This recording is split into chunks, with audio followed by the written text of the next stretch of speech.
이 부분은 노아 홍수가 끝난 뒤에 하나님께서 노아에게 그리고 노아의 후손들에게 하시는 말씀입니다.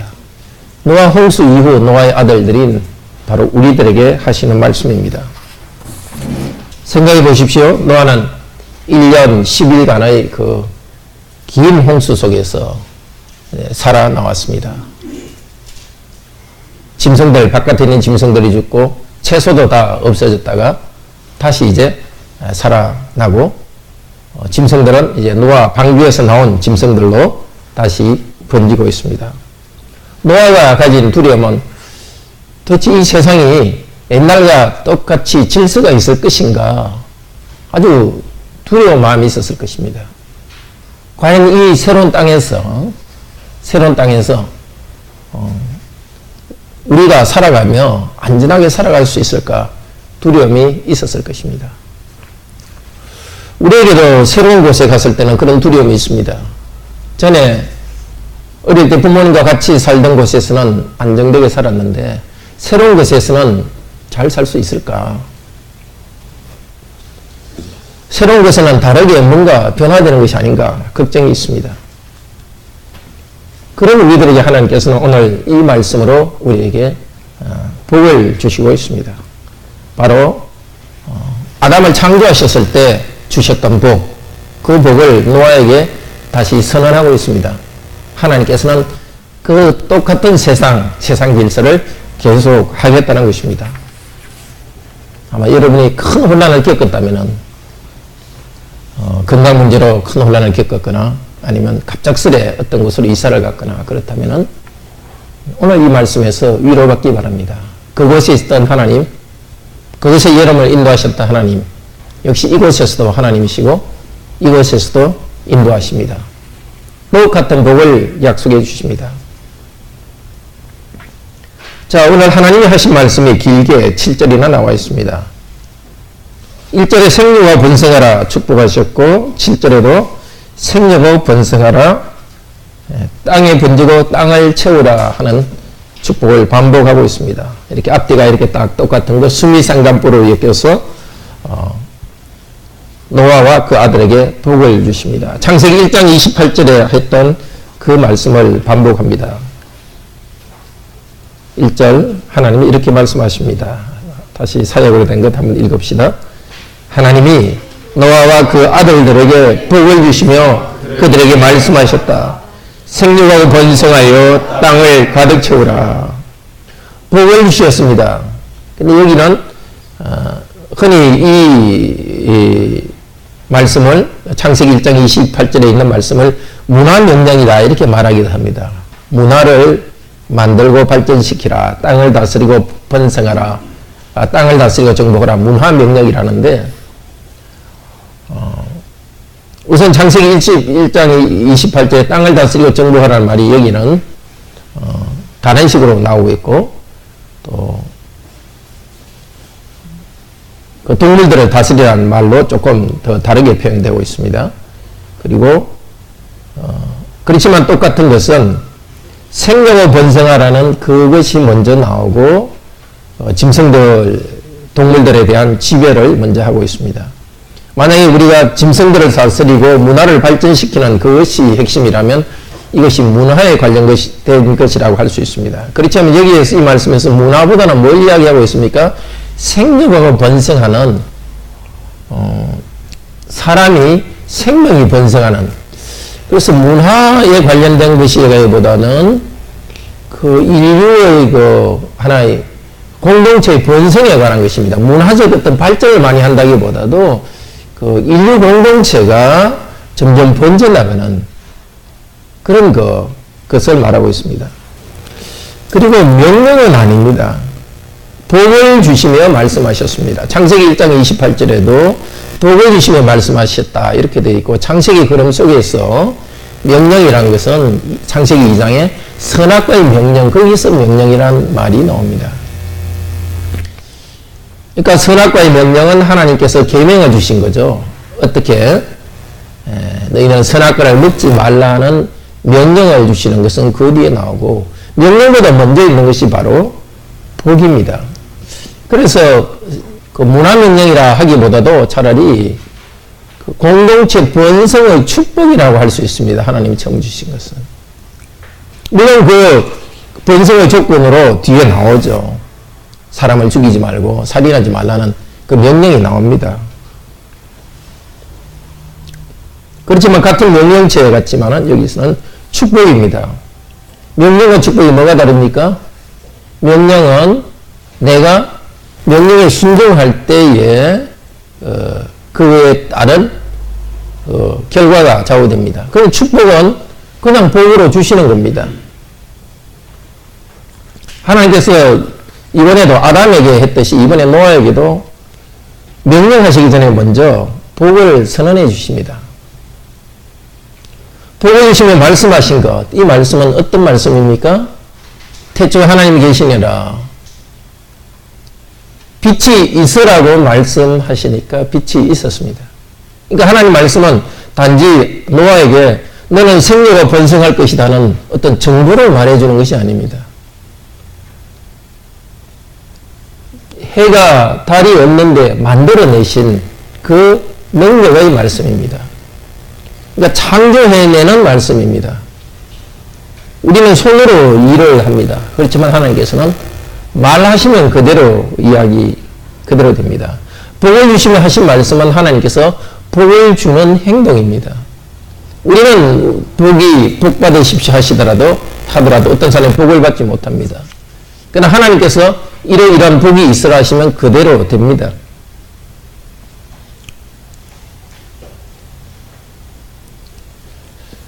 정말 우리는 우선순위가 분명해야 되겠습니다. 과연 우리에게 있어서 문화를 발전시키는 것이 우리의 목적인가?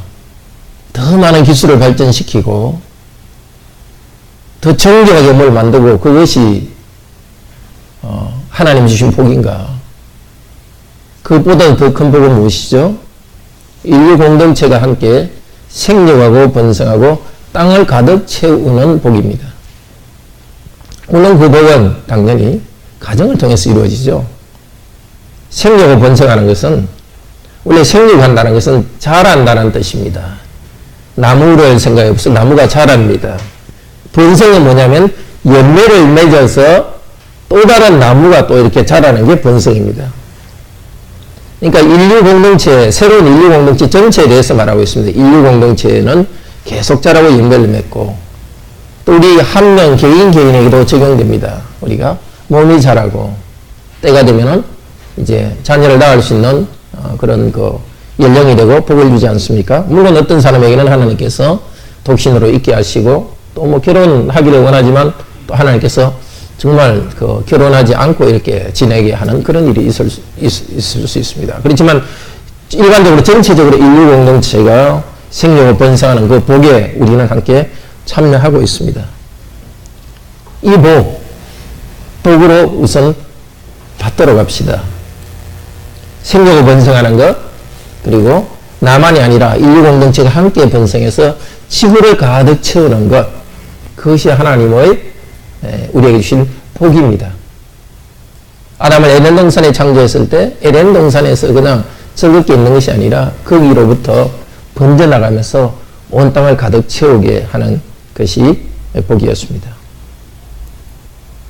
근데 우리 그 세계는 한창 인구가 증가할 때 1970년대에 그 지식인들이, 세계 지식인들이 만든 로마 클럽 보고서는 인류가 이렇게 증가하면은 인구 폭발 때문에 인류가 생존할 수 없다고 사람을 인구를 제한해야 된다고 계속 주장했습니다. 그래서 산하 제한, 그 이야기를 듣고 제3세계에서는 산하 제한을 많이 했습니다. 근데 한편으로는 좀 우스운 일입니다. 서양 사람들은 18세기의 산업혁명 때에 10명 이상씩 아기를 낳으면서 엄청나게 인구가 종족이 번식하고 그래서 인디안이 살고 있던 그 아메리카로 가서 캐나다 또 미국 그리고 또 브라질 그런 그 아메리카 지역을 정복했고 또 남아프리카 공화국도 정복했습니다. 그렇게 자기들은 종족이 번식하면서 세계의 그 자원을 다 쓰면서 서양인들은 그렇게 번성해놓고 이제 와가지고 이제 제3세계 한국이나 제3세계 종족이 번식할 때 되니까 지구가 위험하다 하면서 산화제한 이데올로기를 만들어내고 참 지다 보면 이상한 일입니다. 제국주의적으로 침략하면서 아시아나 아프리카 또 아메리카 원주민들을 그렇게 생명을 약탈했던 그 서양, 그때는 기독교라고 기독교 나라 국가들이라 이야기했지만은 그렇게 다른 나라의 생명을 갖다 죽이면서 자기들은 종식을 번식해놓고 인류가 번성 못하도록 다른 사람 번성 못하도록 그렇게 만들었습니다. 근데 지금은 어떤 상황입니까? 우리가 인구가 더 많으면 못 살기 때문에 인구를 산화제한하지 않고 뭐 때문에 합니까? 그냥 편하게 살고 싶어서 자녀를 두지 않습니다. 훨씬 못 살 때 6, 7명씩 그때 자녀를 줬는데 오히려 중산층일수록 오히려 자녀를 지금도 적게 두는 경향이 있기도 합니다.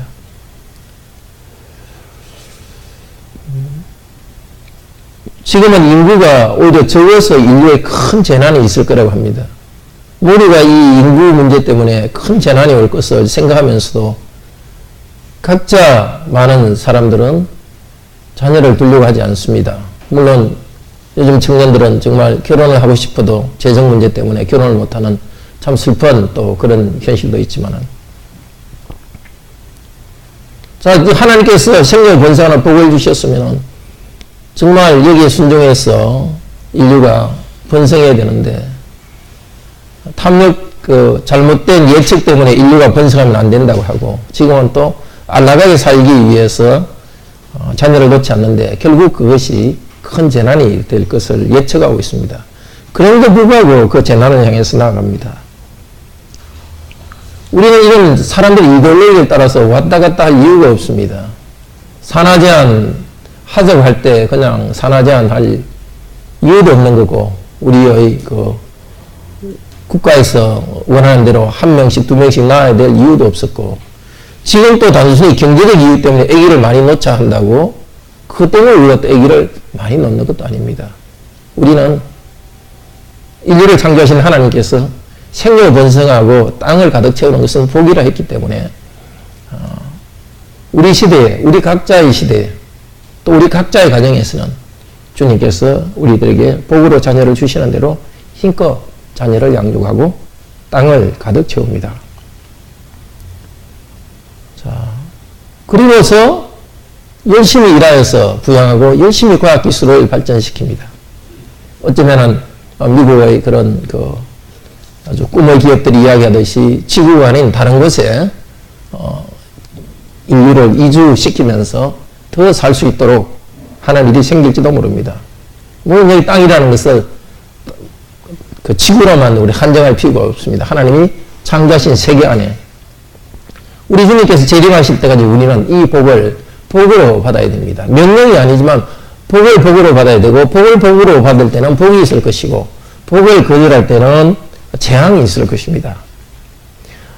전체 나라는 어떻게 될지 모르지만 그리스도인 가정들, 그리스도인 공동체는 이 명령을 따라서 생명을 번성하기 때문에 몇십 년의 위기가 온다 하더라도 그리스도인 가정은 다를 겁니다. 교회의 공동체는 다를 겁니다. 우리 우선순위를 분명히 하도록 합시다. 그냥 단기적인 편리를 위해서 살기보다는 하나님 주신 복을 복으로 알고서 참 결혼과 혼인과 가정 그리고 자녀를 양육하는 것이 얼마나 복인가를 받아들이도록 합시다. 근데 놀라운 것은 하나님께서 아들들에게 무조건적인 복을 주고 생육과 번성하도록 하셨습니다. 그래서 긴 역사로부터 인류는 계속 팽창해 왔습니다. 최근에 와서야 사람들이 의도적으로 아기를 낳지 않거나 또 한 명을 두지 그 이전까지 인류는 산업사 이전까지 인류는 계속 번성해 왔습니다. 악한 사람도 번성해 왔습니다. 왜냐하면 복이기 때문에 악한 사람들에게도 하나님께서 그들이 혼인할 때 자녀를 주셔서 번성하도록 큰 복이 있었습니다. 발전 전에 경제적으로 따지기 전에 생명을 번성하는 이 복을 우리의 복으로 받아들이고 그대로 나갑시다. 이 복을 누리도록 하기 위해서 하나님께서 생명체에 대한 지배와 음식이라는 권위를 줍니다. 먼저 2절에서는 이 생명체를 지배할 수 있도록 하겠다고 합니다. 2절 같이 읽읍시다. 너희에 대한 두려움과 너희에 대한 무서움이 땅의 모든 짐승 위에, 공중의 모든 새 위에, 대기에 기는 모든 곳에, 바다의 모든 고기에 있으리라. 너희의 손에 그들이 주어졌다. 3절에도 주었다 같이 말하고 있지만은 2절에서 주었다는 것은 지배할 수 있도록, 사자가 또 짐승들이 인류를 공격하고 인류를 망하게 하는 그런 일이 없게 하겠다고 했습니다. 일반적으로 그렇지 않습니까? 동물들은 사람을 무서워하는데 하나님께서 너희에 대한 두려움과 너희에 대한 무서움이 땅의 모든 짐승, 하늘의 새, 고기 위에 있으리라 있게 하겠다는 것입니다. 우리가 이 동물 세계를 무서워하고 더 나아가서 자연 세계를 무서워하지 않도록 했습니다. 오히려 그 동물 세계가 우리를 무서워하도록 했습니다. 창세기 1장에서 나오는 이것들을 새와 또 고기 동물들을 다스리라 했던 말을 여기 좀 다르게 너희에 대한 두려움과 무서움이 있을 거라고 합니다. 동물을 길들이고 산돼지를 잡아서 집에서 키우면서 돼지를 키워서 먹고 이 동물들은 사람의 필요에 따라서 지배할 수 있도록 했습니다. 두려움과 무서움, 그 자연계가 사람에 대해서 가지도록 했습니다. 거꾸로 사람이 자연계에 대해서 가지도록 하지는 않았습니다. 우리가 하나님의 형상이기 때문입니다. 생명과 번성하여 땅을 채우라는 하나님의 형상으로서 하나님께서 복을 주셨고, 그리고 우리가 하나님의 형상이기 때문에 이 자연을 두려워하는 것이 아니라 자연 동물들이 우리를 두려워하도록 하셨습니다. 물론 우리는 이 자연의 큰 현상 앞에 정말 두려운 생각이 들기도 합니다. 그렇지만은 하나님께서는 우리에게 이 동물 세계가 우리를 두려워하도록, 말하자면 그것을 두려워하고 무서워하지 말라고 했습니다. 이 두려움과 무서움은 나중에 가나안 땅을 정복해 갈 때 이방인들이 하나님 백성들을 두려워하고 무서워할 것이라는 말에 써져 있습니다. 이 말씀을 우리의 삶에도 큰 유익이 있습니다. 우리는 경제 현실이 어떻게 될지, 경기가 어떻게 될지 항상 두려움과 무서움에 빠집니다. 내가 이 일을 해낼 수 있을까 하는 그 두려움이 있습니다. 그러나 하나님께서는 이 자연의 질서로부터 하나님의 백성들이 두려움과 무서움에 빠지는 것이 아니라 거꾸로 자연 세계가 우리를 두려워하고 무서워할 수 있는 하나님의 형상으로 만들어 주셨습니다. 막연한 두려움이나 또 일을 어떻게 해낼지 두려움, 그 두려움에 눌리지 마십시오. 우리는 하나님의 형상으로서 다스리고 지배할 수 있는 그런 사람이기 때문입니다. 내 육체의 흐름이나 또 다른 사람, 이 사회의 흐름 때문에 나는 무기력하게 뛰밀려 나가는 존재로서 우리를 두지 않으십니다. 헤쳐나갈 수 있도록 다스리고 정복할 수 있는 능력을 우리에게 주셨고 그 일을 하도록 하셨습니다. 일을 할 때도 공부를 할 때도 마찬가지입니다. 그 일에 대한 두려움과 무서움이 지배하는 것이 아니라 하나님 형상으로서 우리는 창조적으로 일하고 우리 노동을 통해서 우리가 원하는 대로 그것을 가공해 갑니다. 사람은 자연을 길들입니다. 마지막 테임, 야생동물을 길들이듯이 우리는 야생동물을 길들일 뿐만 아니라 자연의 법칙들을 발견해서 우리가 원하는 대로 바람을 이용하고 물을 이용하고 전기도 만들고 자동차도 만들고 자연을 우리가 원하는 대로 길들여 갑니다. 하나님께서 우리에게 주신 복이고 그것은 우리가 해야 될 당연한 또 의무이기도 합니다. 그리고 이제 이 자연의 그 생물들을 음식으로 줍니다. 3절 같이 읽읍시다. 살아있는 모든 움직이는 것은 너희에게 음식으로 되리라. 푸른 채소처럼 너희에게 모두를 내가 주었다. 2절 3절이 좀 비슷하죠. 2절에도 이렇게 되리라, 바다의 고기에 두려움이 있으리라 하고 너희의 손에 그들이 주어졌다 이렇게 하고, 3절에서도 너에게 음식으로 되리라, 푸른 채소처럼 모두를 내가 너에게 주었다. 자, 자연을 지배하도록 주셨고 특별히 음식으로 주셨습니다. 동물들을 음식으로 주셨습니다. 이 말을 가지고 노아 홍수 이후부터 육식이 생겼다 이렇게 말하기도 하는데요. 캘빈 목사님은 다르게 보고 있습니다. 그것이 맞다고 생각이 들어요. 왜냐면은 육식은 창조 노아 홍수 때 이전부터 있었다고 캘빈 목사님은 말합니다. 그 이유가 아벨이 제사를 드릴 때 동물을 잡아서 제사를 드렸습니다. 만약에 동물을 잡아서 제사 드리는 것을 그때 허용했다면 음식도 동물을 먹게 했을 것이다. 다만 지금 이 흐름이 지금 새로운 짐승을 지금 이야기하고 있으니까, 말하자면 여기서 짐승에 대한 두려움, 이제 새로운 세계에서 짐승이 이제 산화지고 나를 누르면 어떻게 할까 하는 두려움에 대해서 하나님께서 짐승들을 너희가 지배할 것이라고 이야기해 놓고, 또 짐승들을 너희에게 먹을 것으로 줄 것이라고 다시 연결해서 말하는 것이죠. 새롭게 짐승을 너희들의 음식으로 준다가 아니고, 전에도 있었지만 이제 짐승에 대해서 짐승이 너희를 두려워할 뿐만 아니라 너희들의 음식으로 계속되는 겁니다. 만약에 여기에 채소를 너에게 음식으로 준다는 그 말과 함께 동물을 그냥 음식으로 준다는 것입니다.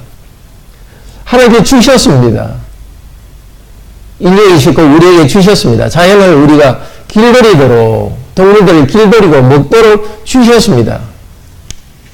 거기에 인류나 우리 자신들이 우리의 능력과 우리가 하는 활동들에 대해서 성과가 있고 열매가 있다는 확신을 가지고 일할 수 있습니다.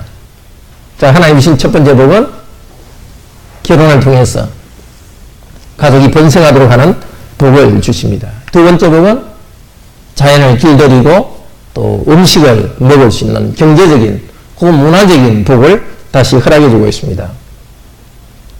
역시 순서는 생명 번성하는 것이 먼저고 자연을 다스리고 또 음식을 얻는 것이 목적입니다. 우리가 자연을 다스리고 노동하는 것의 목적은 물론 그것을 통해서 다스리는 것에서 하나님 형상이 나타납니다. 근데 1차적인 목적은 우리가 생육하고 번성하도록 하기 위해서입니다. 좋은 직장을 얻는 것은 그냥 출세하기 위한 것이 아니라 가정 안에서 생육하고 번성하도록 하기 위해서입니다. 우리나라가 GNP가 올라가고 기술이 발전되어지는 이유도 그냥 GNP만 올라가는 것이 아니라 각 가정이 생육하고 번성할 수 있도록 경제적으로 그것이 골고루 돌아가도록 하는 것입니다. 평등이라기보다도 모두가 필요한 만큼 가질 수 있도록 하는 것은 하나님이 우리에게 주신, 우리 공동체에 주신, 인류 공동체에 주신, 우리 국가 공동체에 주신 사명입니다. 자, 그냥 돈 벌고 경제가 성장하는 것이 아니라 각 사람이 독립적으로 가정을 이루고 생명 번성할 수 있는 그런 조건을 만들기 위한 것입니다. 우리 국가 경제 활동이나 지역 경제, 우리 자신의 삶에 있어서 단순히 물질 그 자체가 아니라 생명이 번성하는 이 목적으로 쓰일 수 있도록 우리 자신도 개인적으로 그렇게 살아야 되겠고 우리나라의 경제도 정부 정책도 그렇게 해야 되겠습니다. 그리고 이제 생명의 보호를 말씀하십니다. 생명의 보호를 위해서 우선 음식을 제한합니다. 4절 같이 읽읍시다. 실로 고기를 그 생명 안에 피를 너희는 먹지 말라. 그 고기의 그 고기를 먹을 때 피는 먹지 말라고 하셨습니다. 피는 그 생명의 상징입니다. 근데 그것은 자세히 보면은 단순히 동물을 위해서가 아니라 사람을 위해서입니다. 5절 또 읽어봅시다. 실로 너희를 피를 너희 생명에 있는 것을 내가 찾으리라. 각 짐승의 손으로부터 그것을 찾으리라. 사람의 손으로부터 각 사람의 그 형제로부터 그 사람의 생명을 찾으리라. 자, 생명을 죽여서 그 생명은 없어집니다. 그리고 동물을 피채 먹는다 칩시다. 그러면 하나님께서 그 피채 먹는 사람의 생명을 찾으리라고 말합니다. 각 짐승이 짐승을 그렇게 죽이면 짐승의 손으로부터 그걸 찾으리라고 합니다.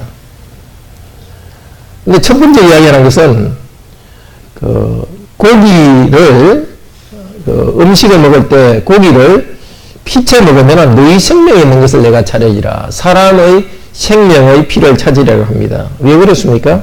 세 번째 이야기는 각 사람의 손으로부터 각 사람의 그 형제로부터 그 사람의 생명을 찾으리라.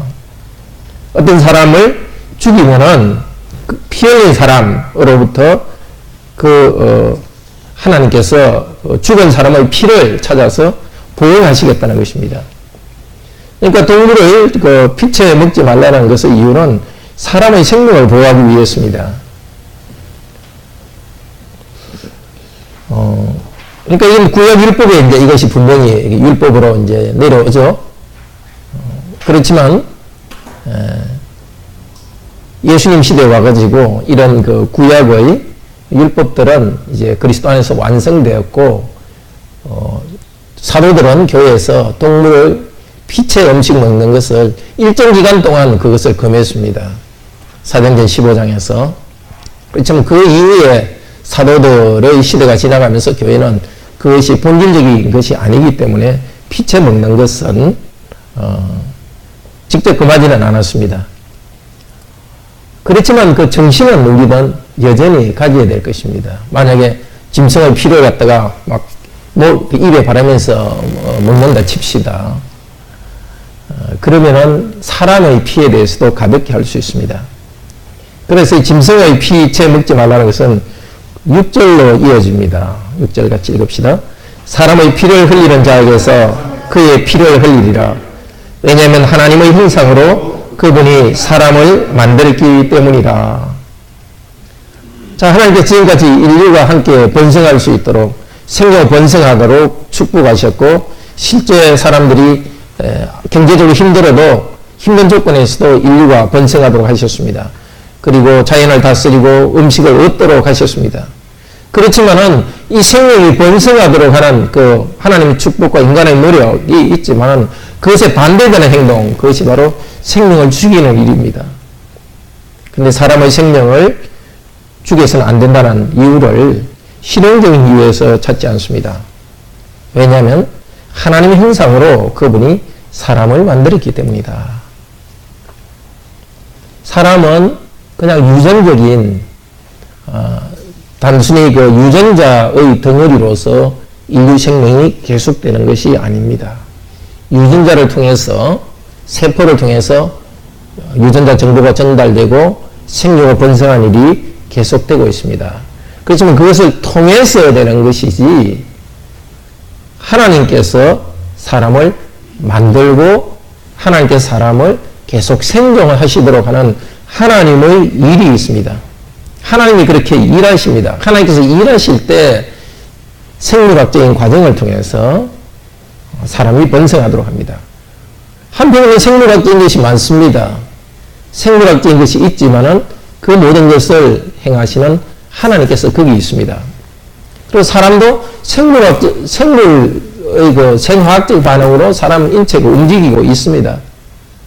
그렇지만은 동물도 이게 그 세포와 이 생화학적 반응으로 몸이 움직이고 있지만은 동물하고는 다릅니다. 그냥 단순히 이 그 신체의 그 생물학적인 화학적인 그것만 본다면 사람과 동물은 제가 전문가는 아니지만 그렇게 큰 차이가 없습니다. 그렇지만 근본적인 차이가 있습니다. 사람은 하나님의 형상으로 그분이 만들었습니다. 세포가 이렇게 발전해가지고 사람이 이런 언어를 가지게 되고 높은 사상을 가지게 되고 신에 대한 관념을 만드는 것이 아니고 거꾸로 하나님께서 사람을 하나님의 형상으로 만들었고 하나님 당신의 형상을 놀랍게도 하나님께서는 하나님 당신의 모습을 이 사람의 이 살을 가진 사람의 모습으로 하나님의 당신의 모습을 나타내시고 있습니다. 그렇기 때문에 사람을 볼 때 우리는 그 사람이 가진 그 살 덩어리로 우리는 보지 않습니다. 그 사람이 얼마나 많은 기능을 하는가를 가지고 사람의 가치를 결정하지 않습니다. 키를 가지고 외모를 가지고 피부 색깔을 가지고 사람을 보지 않습니다. 지식을 가지고 사람을 보지 않습니다. 누구든지 모든 사람은 하나님의 형상입니다. 피를 흘리는 자에게 그의 피를 찾으리라. 사람의 피. 똑똑한 사람의 피를 흘린 사람은 더 많이 죄를 짓고 똑똑하지 않은 사람의 그 피를 흘린 사람은 죄를 더 적게 짓고 그런 것이 없습니다. 장애인을 죽이면 죄가 적고 정상인을 죽이면 죄가 크고 그런 것이 없습니다. 노인을 죽이면 죄가 적고 젊은 사람을 죽이면 죄가 더 크고 그것이 아닙니다. 그 사람이 어떤 상태이건 하나님께서는 사람을 하나님의 형상으로 만들었기 때문에 하나님께서는 하나님의 형상을 유지하고 보존하시기를 원하십니다. 생명을 번성하여 땅을 채우라 한 것도 짐승에는 땅을 채우라고 말하지 않았습니다. 생명을 번성하라고만 이야기했지 그 창세기에서도 짐승에게는 땅을 채우라고는 하지 않았습니다. 사람에게는 땅을 채우면서 하나님 형상으로 땅을 채우도록 하셨습니다. 정말 우리의 그 존엄성, 우리들 하나님 형상이라는 사실이 너무나 무시되고 있습니다. 사람의 인권을 더 중요하게 생각하고 있지만은 그렇지만은 지금 인류가 흘러가는 방향은 사람의 인권을 더 무시하고 있습니다. 사람을 하나님 형상으로 보지 않기 때문에 이 세계관이 그냥 유전자 세포 덩어리가 이렇게 진화 과정으로 사람이 흘러간다고 하고 있는 그런 세계관을 가지고서 어떻게 사람의 인권을 유지할 수 있겠습니까? 그런 사람들은 사실은 허무주의입니다. 도덕적 허무주의고 인생에는 허무주의고 결국 그 사람이 남는 것은 예술로서 아름다움을 즐기거나 쾌락을 즐기거나 실용적인 것입니다. 그런 세계관 속에서 동성애자들의 인권을 말하지만은 그런 세계관에서는 인권의 근거가 없습니다. 각자 자기의 그 권리를 주장한다는 그것만 남아있지 왜 그런 권리를 주장하고 할 수 있는지에 대한 근거가 없습니다. 그건 바로 서양 제국주의, 19세기 서양 제국주의가 진화론적 세계관에서 세계를 지배했던 그 사고방식이 지금은 훨씬 더 팽배하고 있습니다. 아주 두려운 일입니다. 자연주의적 세계관. 사람이 뭐 특별한 게 있는 것이 아니라 이 자연의 일부고 또 세포의 그 진화 과정의 일부다는 이 세계관. 소위 인문학이라는 그 유행하는 인문학에서도 사람의 철학이나 관념을 이야기하는 것이 아니라 그런 세포 진화론 생물학자들이 그 인문학, 인간의 뇌에 대해서 설명을 하고 있습니다. 아주 그 두려운 그런 세계관입니다. 사람은 그 자체로 하나님의 형상이라 할 때는 사람의 생명에 대해서 함부로 할 수 없습니다.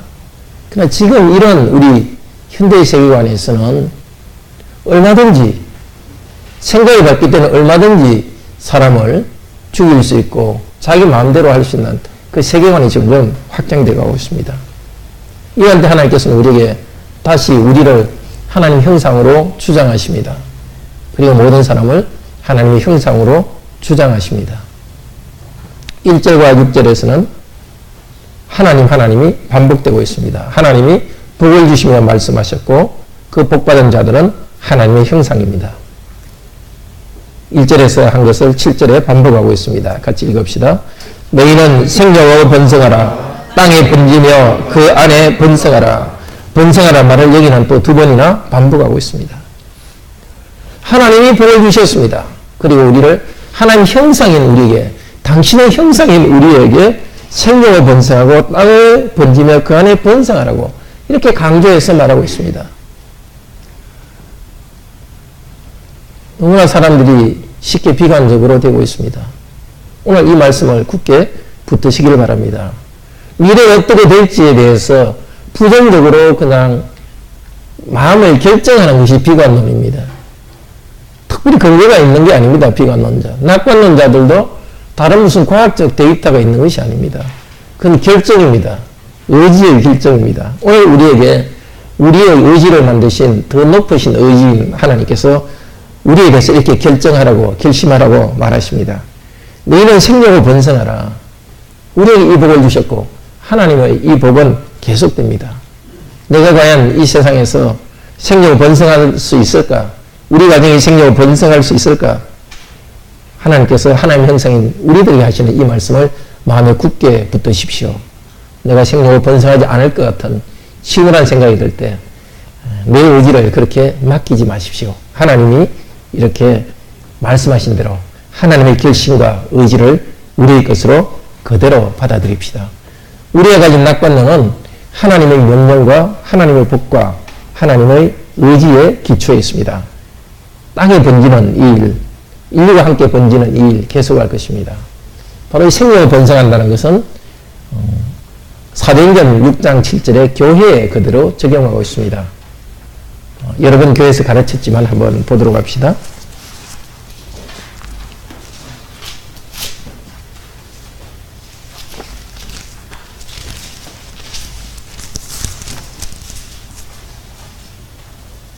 (196페이지입니다) 같이 읽읍시다.